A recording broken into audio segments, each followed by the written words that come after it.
Kun raadiyoo sagalee Oromooti. Raadiyoon sagalee Oromoo torbanitti guyyaa 3 wixata, roobii fi sanbata galgala keessaa sa'a 7 haga 7:30 dambalii gabaabaa meetirbaandii 16 yookaan kiiloohertzii 17,850 irratti qophiilee isiniif dabarsu amma jalqaba. Kun raadiyoo sagalee Oromooti.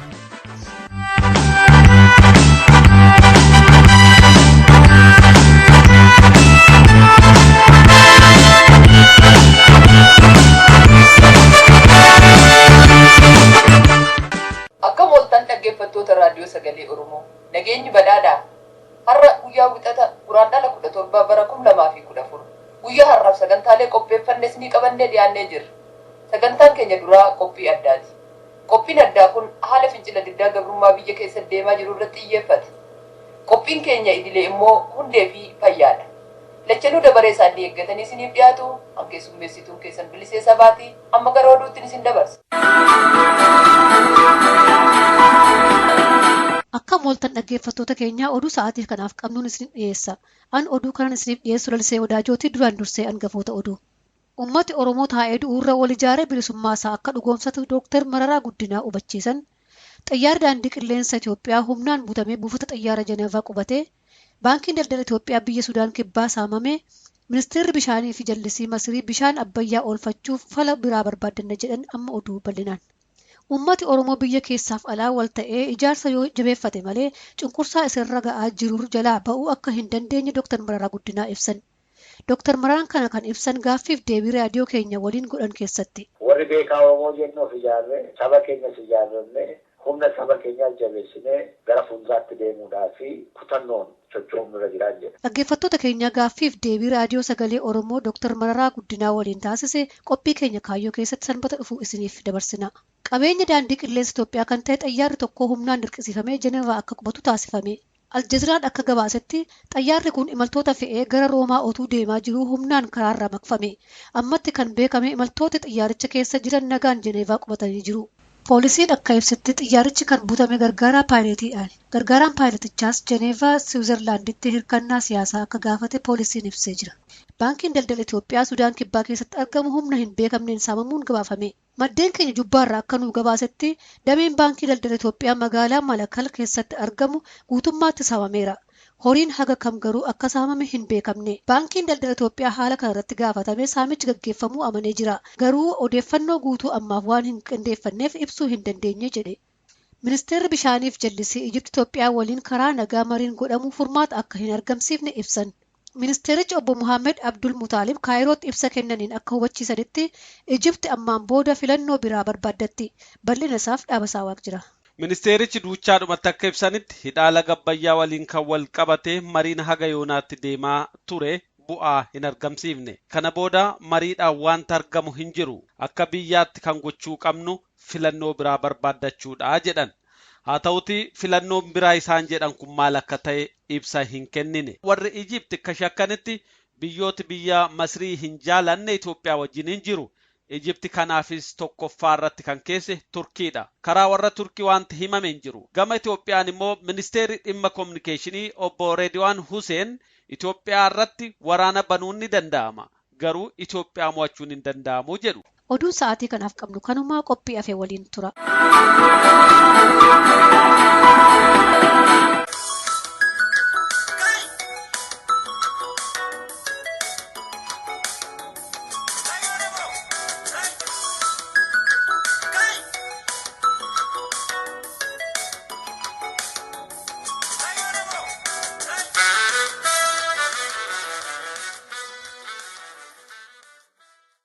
Dhaggeeffattoota keenya qophii addaa har'aa kanaan jimaata darbee yookaan immoo guraandhala 14 bara 2014 irraa kaasee fincila diddaa gabrummaa waliigalaa bifa haaraan Oromiyaa keessatti deemaa jiru irratti odeeffannoolee biyyarraa nu qaqqabaa jiran gurraan isin ga'uuf jenna.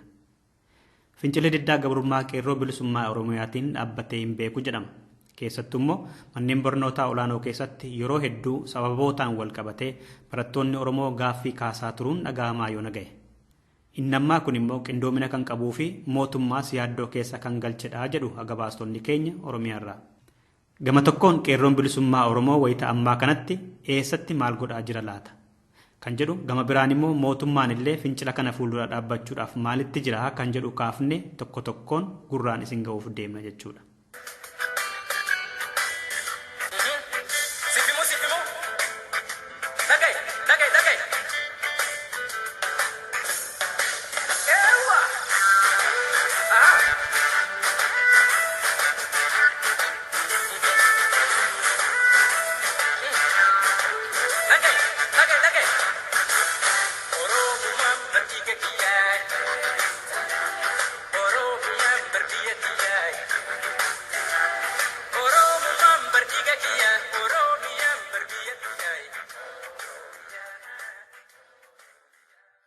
Guraandhala 13 fi 14 irraa kaasee Haramayaa, Adaamaa, Finfinnee, Amboo, Naqamtee, Jimma, Shaamboo fi Roobeetti waraqaan warraaqsa uummata fincilaaf kakaasaa jedhame bal'inaan bittinfamaa ture jedhan. Itti aansuudhaan barattoonni yuunivarsiitii Haramayaa fincila duraanuu itti jiran sana daranuu cimsanii poolisoota achi jiran waliin walitti bu'ani. Nyaatas lagatanii mootummaan gaaffii Oromoo haa deebisuu kan jedhu kaasuu eegalan. Kun immoo hidhaa barattoota 3 dhalche. Warri hafan immoo fincila isaanii daranuu itti finiinsaa jiru. Yuunivarsiitii Adaamaa fi Finfinneettis barattoonni waanuma wal fakkaataa godhaa jiran. Inumaayyuu jimaata darbe nu keessaa namni midhaan nyaate foon Oromoo akka nyaateetti haala kaamu waliin jedhanii fincilatti seenani. Poolisii mooraa eeguu waliinis walitti bu'anii. Waraqaan warraaqsaas Finfinnee keessatti bal'inaan bittinfamuu itti fufe. Yuunivarsiitii Ambootti immoo barattoonni nyaata lagachuurra darbanii dhagaa darbatanii humna waraanaa waliin wal lolaa turanii haga kaleessaatti. Haalli Amboo maal akka fakkaatu achirraatii nama nutti muqamna.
Magaalaa Naqamteetti immoo waraqaan bittinfamnaan uummannis gamtaan ka'ee deebii itti kenne waraqaa fincilaaf bittinfame sanaaf. Waraannis waraqaa sana kan bittimse barattoota yuunivarsiitii Wallaggaati jechuudhaan barattoota waliin walitti bu'uutti seene. Uummanni soyita kana yaa'ee barattoota tumsanii waraana irratti ka'an. Biyya keenya irratti dhuftanii nu reebdu jechuun. Barattoonni fi uummanni magaalaa Naqamtee dhagaatiin, hidhattoonni immoo qawweetiin wal lolaa oolanii sanbata darbe. Walitti bu'iinsa kanarraan kan ka'e hidhattoonni mootummaa 5 haalaan madaa'aniiru jedhe gabaasaan raadiyoo sagalee Oromoo Naqamteerraa. Engadduma magaalaa Shaambuuttis barattoota yuunivarsiitii fi hidhattoota mootummaa jidduutti lolli turee jedhe odeeffannoon achirraa nu qaqqabe. Kun kanaan otoo jiru mootummaan federaalaa immoo dhimma Oromiyaa keessa deemaa jiru kana fuuldura dhaabbachuudhaaf tarkaanfiitti seeneera moo useedhuma ilaalaa jira laata? Mee deebii kana muuziqaa gabaabduu kanaan itti deebina.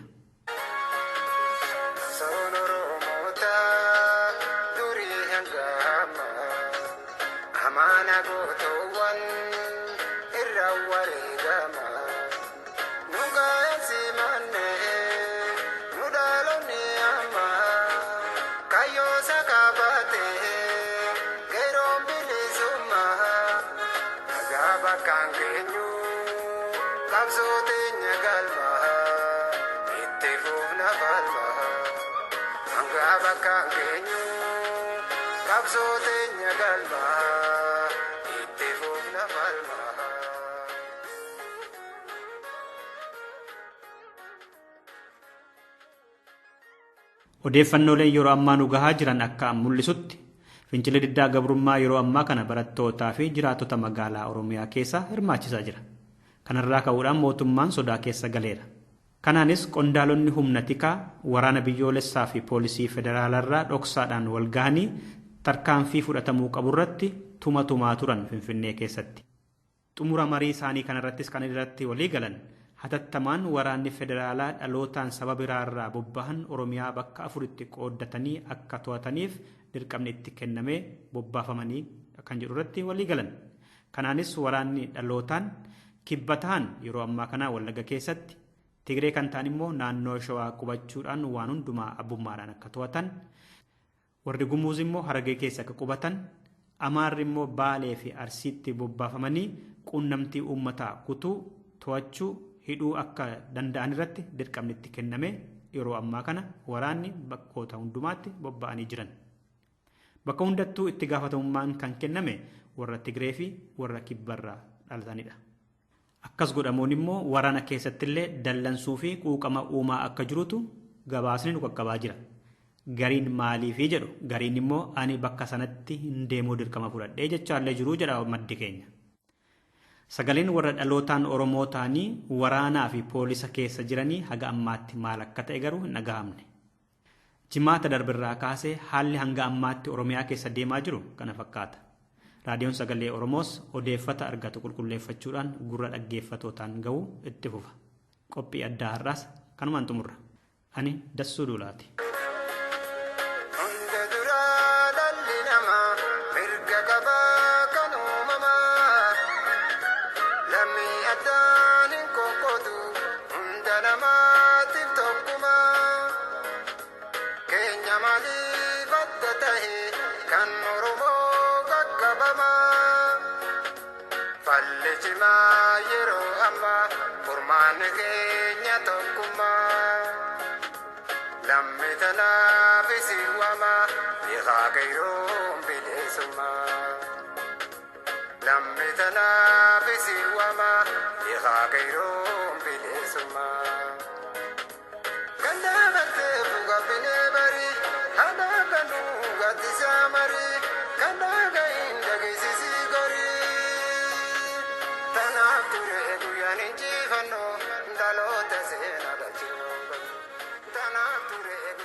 Qophii hundee.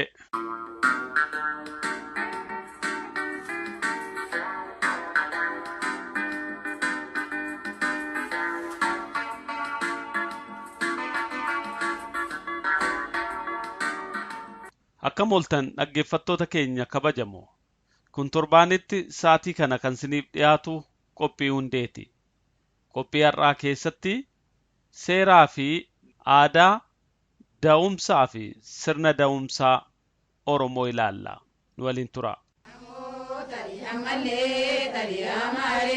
Silmoo qabdoo waliin keessa kanumaa bahi geessa yaamaare. Silmoo qabne waliin hiddi keessa kanumaa giddi geessa yaamaare. Suudha Omoo kutu Omoo siikichuu kutu yaamaare. Suudha Bomoo muru Bomoo siikimtuu muru yaamaare.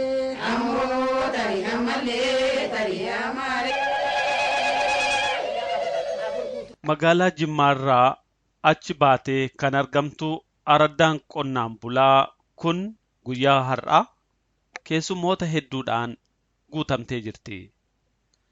Dubartoonni araddaa kana keessa jiran wanta addaa tokko dhalannaan walitti babahan. Araddaan qonnaan bulaa kun dubartoota callaa miti kan keessummeessaa jiru. Keessummaa haaraa addunyaa kanas ardaa kanas quban qabne simatee jira. Deessuun garaa taadhii keessummaa kennite qabdi. Ilmoon dhalatee jira. Dubartoonni kun deessuu kana faarfachuuf jajjabeessuuf asitti argaman. Kichuu nyaaddu nasii kunchisaa miti wagguma waggaan da'i nasii guddisaa miti amaaree. Haram sillee marra taa'ee boonjillee deessuu ciniinfuu njillee amaaree.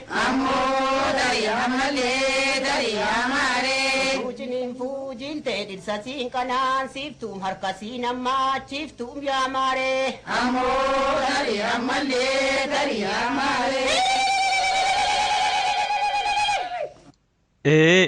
Dubartiin deenyaan faarfachuun aadaadha. Faarfannaan duuba hiikti isaa guddaan deessuu jajjabeessuu, dhalataa haaraa dhufe immoo abdii guddaa itti horuudha. Kunis aadaadha. Faarsine kun aadaa keenya. Waahidaa aadaadha. Dahaafi. Deessuu jajjabeessuu. Dubartii deesseef aadaadha. Deessuu jajjabeessuudha. Hamleesii jajjabeessuudha. Haadha dhiiraati, haadha durbaati, haadha jagnaati, haadha gamnaati. Akka deessuun daharratti hin qaanofne akkasiin hin yaaddofnee fi akkas bira tarree isii jajjabeessuudha. Mukuusii baasuudha. Erga siin deessee booddee kaan maa deesse jedhaa, kaanii baga deesse jedhaa, hundi qixxeen hirmaatu, hundi qixxee siin gargaaru. Kanaaf isii jajjabeessuudha. Kanaa jennaan daha sanatti itti boontee akkasiin itti gammaddu jechuudha. Akka aadaa Oromootti gaa'elli hundee jiruuf jireenya Oromoo keessaa isa guddaadha. Gaa'elaan booda kan eegamu, gaa'elaan duuba kan eegamu immoo ilmoodha. Sirna da'umsaa. Kanaaf yeroo deessuun ciniinsifattus, yeroo deessuun deessus, da'umsa boodas kunuunsa addaa deessuudhaaf ni godhama. Kun gama tokkoon deessuu jajjabeessuu, gama biraan ilmoon akka ayyaana gaariidhaan guddatu gochuu, inni hunda caalu immoo dhalooti ittaanu qacceen sadaffaa heddummachuuf baay'achuu isaatiif gammachuu isaanii ibsuufi. Maaliif jennaan kan hin deenye rakkoodha akka aadaa hawaasa Oromootti. Egaa inni owwaalliin hiddii keessa kan jedhamu isiin ilmoon qabne dhugaa ilmi sii jiraate wayini abbaan manaatiin kun qabeenya gaarii hin qabu yeroo dulloomani qabeenyi namaa bicataa dhufa. Ilmi yoo jiraate immoo qabeenyi namaa guddataa dhufa, dagaagaa dhufa. Haadha isaa akka gaariitti dhukkubsachiisee akka gaariitti owwaallaa jammii keessa geessee owwaalchisaa. Kafanaan isii bitamtu banjaadha. Sadaqaan isii sangaadha. Kan warra ilmoo qabu kan jara ilmoo qabne immoo kafanaan isaa moofaa, sadaqaan isaa oolaa. Owwaalliin hiddii keessa isumaa giddiif geessa kan jedhame egaa haadha ilmaa jajjabeessuuf akka namni daa hin taati oofne mucaa guddisuu akkan ifanne edaa kana qabaa miidhagaa kana qabaa jedhee jajjabaatee inni dahee akka gaariitti ilma ofii guddifatee kan jedhuudhaaf. Hawaasa akka Oromoo gaa'ila hidda dhalootaa fi qaccee wajjin wal qabsiisan keessatti ilmoo dhabuun hiika biraa qabaata. Sanyii ilma si xiqqeessiti. Kan ilma hin qabne jecha. Kan ilmu kan hin deenye dhabduun kan hin deenye amma ilmi yoo ilma fuusifatanii naafa deessu gurbaas durbas naafa deessuuf fuusifata. Naafa dagaagu qacceen kun naafa bal'atu jechuudhaaf fuusifata. Mucaa ofiifis jecha ammoo qaccee ofii daneeffachuudha. Hennuu isiin dhabdu firri isaan jaallatu. Kan jibbu amma fira isaati. Ilma yoo hin qabaatin jechuudha. Yoo ilma hin qabaanne yoo hin deenye dhirsa sanaafis gajjettee hin bultu. Dhirsa sanaa hin bitamtu jechuudha. Dhirsa durba ta'ee dhiira ta'ee yeroo dhabde firriin jaallatu kan biraa fuudhi jedha. Kan biraa fuudhi jedha. Qaccee keenya kutteetti isii kana dhiisii kan biraa fuudhi. Isii deessu jedha. Kanaa jennaan dhabduu firriin jaallatu yaa qonqorditti kanaaf jedhamu. Sanyii isaa xiqqeessa. Qonqordaadhati wayittiin qabdu. Isiin deessu immoo egaa yoo dhufte waggaa barfatte bakka isiin da'uu diddeetti isiin agaltuu isiin dhiibtuu ati kan biraa fuudhi jedha firri. Haati abbaan firas ta'e kamis ta'e. Aadaan kalee ture kan hin deenye dubartii callaa akka taatetti ilaalaa ture. Sun garuu dogoggora. Hawaasa keessatti ilaalchi kunillee jijjiiramaa jira. Dhiirris kan hin dhalchine jira. Dhiirri dhabaadha hin jedhu hin jiru. Dubartittiin dhabduudha. Isiin bakka dahaa hin jirtu hin nyaachuudhuma uffachuudhuma malee isiin hin deessu. Isiin farda gaangoo jedhamee haga galchiiti kan deessu fuudhi jedhama. Gen amma yeroo ammaa gatii wanta riinuu eenyu ta'ee jennaan barnoonni jiru jennaan namni riinuu beekaa gatii ta'ee jennaan dhiirichinis marammaratee kan inni mucaa hin qabne isiin qabdi inni hin qabu. Gen inni hin qabu jettee isiin immoo jalaa baatee nama biraatti hin heerumtu wajjiniin teessi. Inni gen isiin hin qabdu jedhee kan biraa fuudha. Akkas dhiibbaa akkasii dubartiirra jira jechuudha. Aadaa Oromoo keessatti gaa'elli iddoo guddaa qaba. Tokkicha wal fuunaan irra jireessi du'a malee kan gargar baasu hin jiru. Dubartiinis dhiirris kanuma ganamaa filatu. Akkasitti gaa na of kolchaa gaa jechi kan koo kanarratti warri akka inni kan duunaan kan yookiin immoo inni haalli lamaan wal qixaachuu dhabaannaan kan addaan bahan isin jiran.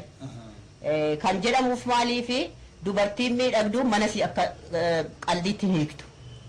Mana si akka qaldiitti hiiktu. Kanaaf dubartiin ala heerumte manuma si qabdee dagaaguu qabdii, mana si bareeffachuu qabdii, manaa si sirreeffachuu qabdii, qabeenya si bal'ifachuu qabdii, idduma tokkotti sabbattee taa'uu qabdiidhaa fi dhirsa ganamaa wayyaa utuu akkam loleefu, utuu akkam dallaneefu dhirsa ganamaa wayyaa isa qananii qabaa kan jedhamu. Amma kama wajjin jirtu kan ilma dhalteef kana jabeessii qabadhu jechuudha. Ay guutuudhaan hamma yoo ajatus gaaramus hamma dhirsa jalqabaa wanti namaa ga'u. Yoo akkam jaallatte yoo akkam jaallatame akka dhirsa jalqabaa itti heerumanii yoo inni nama akkam nama qanansiise hamma dhirsa jalqabaa wanti namaa ga'u hin jiru. Kan hundumtuu garaa isaatii qaba. Amma dhirsa jalqabaa hammaatus gaaramus dhirsuma jalqabaati. Sasirreedha suma ganamaatiif jirra. Isatu gaarii. Hafnaan hafuudhumaan. Qophii kana kutaa lammaffaasaa torbeetti fufna. Har'aaf hundeen kanuma. Nagaadhaan nu tura.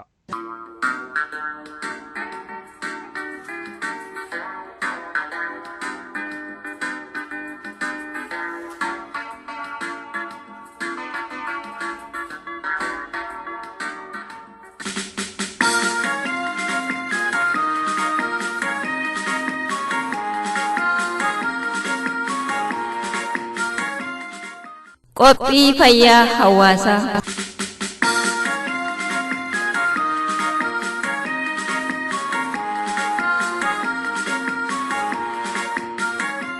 Akkam jirtu kabajamtoota dhaggeeffattoota qophii fayyaa hawaasaa. Qophiin fayyaa hawaasaa torban wiixataa isinii darbu amma jalqaba. Kan qopheessee isinii dhiyeessis ana Leensaa Dinqaati. Wal dhabbiif araara.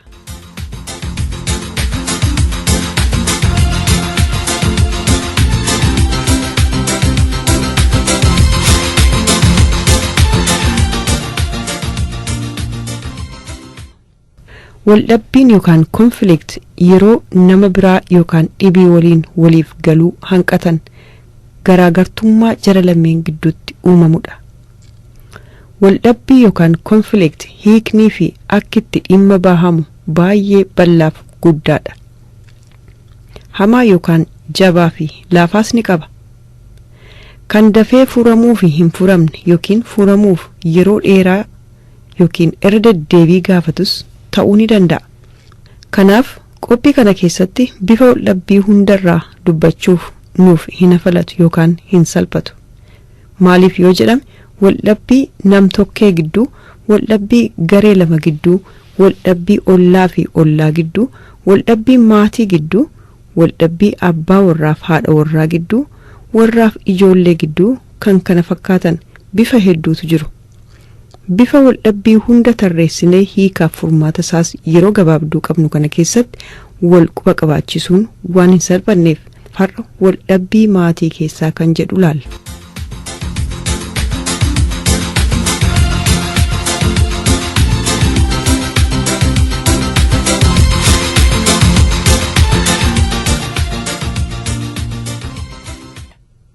Waldhabbiin maatii keessatti keessattuu abbaa warraa fi haadha warraa gidduutti yeroo kamuu uumamuu fi argamuu danda'a. Maddi yookiin bu'uurrii fi irraa ka'umsi waldhabbii maatii keessaas adda adda. Laafaa yookaan jabaa ta'us danda'a jechuudha. Waldhabbii warraa yookaan abbaa warraa fi haadha warraa jechuu kooti. Yerootti ijaaraa ta'ee mul'atus jira. Fakkeenyaaf waldhabbiin abbaa warraa fi haadha warraa gidduutti yeroo uumamu yoo isaan lameen wal mari'atanii kan furatan yoo ta'e waldhabbiin kun akka isaan yaada ofii waliif ibsanii fi wal hubatan isaan gargaara. Abbaan warraa fi haadhi warraa waan isaan lameen gidduutti waldhabbii uumame ifa baasanii yoo walitti dubbatanii fi furmaata ijaaraa irrattis yoo waliif galan waldhabbiin isaan lameen gidduu kun waldhabbii ijaaraadha jechuutu danda'ama. Waldhabbii ijaaraan furmaata ijaaraa uuma. Furmaanni ijaaraan ammoo deebisee maatii warra walii galanii fi waliin jireenya ijaaran uuma. Waldhabbiin ijaaraan furmaata ijaaraa uuma. Furmaanni ijaaraan ammoo deebisee maatii warraa walii galaaf waliin jireenya ijaaraa uuma yookiin argamsiisa.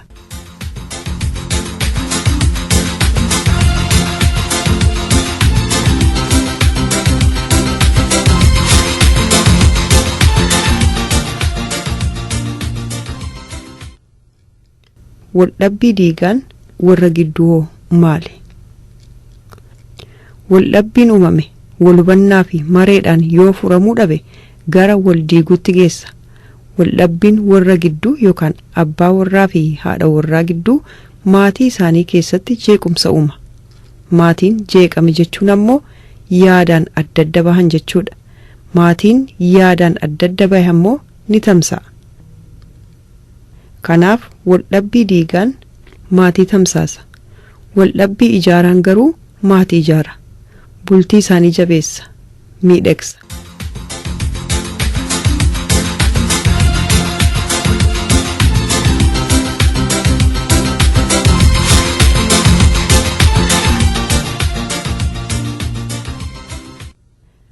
Warri akkamiin waldhabbii gara ijaaraatti jijjiirrachuu danda'u? Waldhabbii diigaa akkamiin ofirraa dhorkuus danda'u?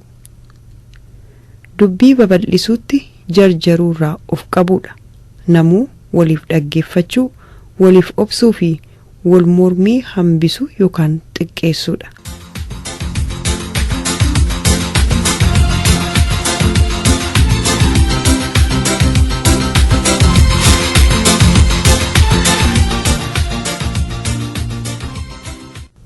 Dhaggeeffattoota keenya qophii kan ilaalchisee kutaa tokkoffaa isaasuma irratti raawwanna.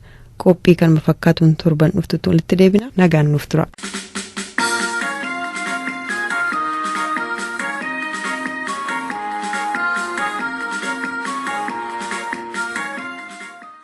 Qophii keenya utuun xumuriin dura matoota oduu har'aan isin yaadachiisa. Uummati Oromoo taa'ee du'uurra wal ijaaree bilisummaa isaa akka dhugoomsatu Dooktar Mararaa Guddinaa hubachiisan. Xiyyaarri daandii qilleensa Itoophiyaa humnaan butamee buufata xiyyaara Jeneevaa qubatee Baankiin daldala Itoophiyaa biyya Sudaan kibbaa saamame qophiin keenya kanumaa halkan gaarii.